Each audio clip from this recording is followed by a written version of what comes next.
morning po, Mantani. I am ready. GMA Weather. Serbisyong totoo ng GMA News. Good morning, Igan, at good morning ulit mga kapuso. Isa na nga pong super typhoon ang bagyong Florita na may international name na Nyuguri. Basta datos po yan ng The Weather Company. Ayon sa pag-asa, may lakas naman itong 185 kilometers per hour malapit sa gitna at bugsong aabot naman ng 220 kilometers per hour. Huling namata ng ahensya ang mata ng bagyo. Ito po yung nakikita niya, yung mata sa layong 200 o 670 kilometers east-northeast ng Apari, Cagayan. Gumagalaw ito pa northwest sa bilis na 24 kilometers per hour. Wala rin pong nakataas na public storm warning signal sa bansa ngayon. At base sa forecast track ng ahensya, posibleng lumabas po ng Philippine Area of Responsibility itong bagyo bukas po ng Martes patungo ng eastern coast ng China.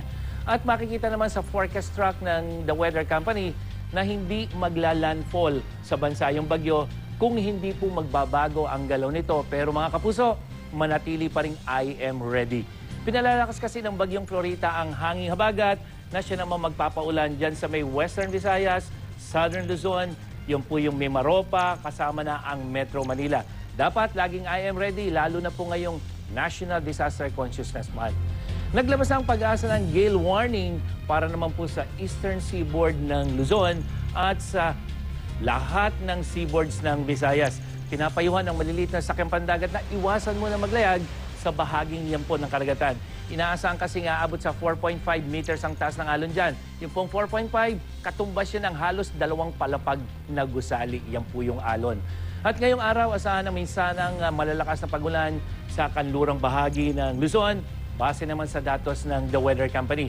Maging I am ready sa minsanang malalakas na pagulan na thunderstorm dito po sa Metro Manila ngayong araw. Maghapon po tayong posibleng maulan.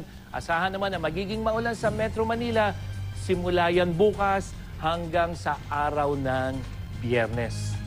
Sa Visayas naman, minsan ang malalakas na pagulan ng thunderstorm din ang inaasahan, lalong-lalo na dito sa may kanlurang bahagi, yan yung Panay Island hanggang sa mga probinsya ng Negros. At bago nga mag-alas 5 kanina, nagkaroon na po ng malalakas na pagulan dyan sa Buena Vista, Guimaras, base sa datos ng Climatex. At sa Mindanao, maging I am ready hanggang sa katamtamang ulan at thunderstorm. At yan ang latest mula sa GMA Weather. Ako po si Nathaniel Cruz. Magplano para sigurado I am ready. Serbisyong totoo ng GMA News. Maraming salamat, Mantani.